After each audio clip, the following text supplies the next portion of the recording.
আছে রিহার্সালে? খুব খাটাখাটি, একবার রিহার্সাল দিয়েছি, আরেকবার রিহার্সাল দিয়ে যাবো। এখনো অনেক টাইম লাগবে যদি এখানে রিহার্সাল শেষ হতে।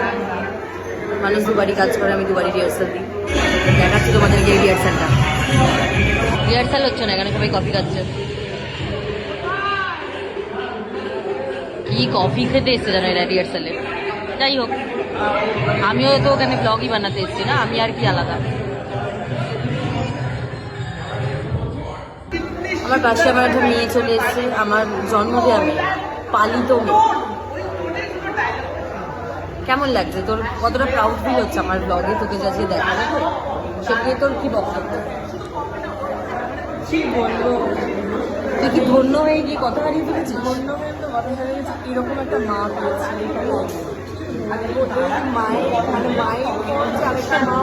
কেমন অন্য ছেলেকে দিলে খাচ্ছে, অন্যের ছেলেকে।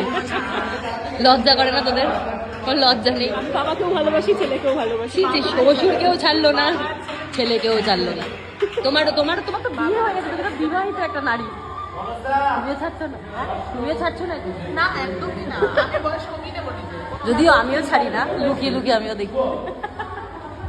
ছিলাম গড়িয়াতে রিহার্সাল করতে, হয়ে গেছে দীঘা।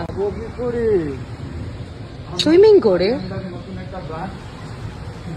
দীঘাতে লঞ্চ করেছে নতুন রিহার্সাল রুম, সেখানে আমরা উদ্বোধন করতে এসেছিলাম।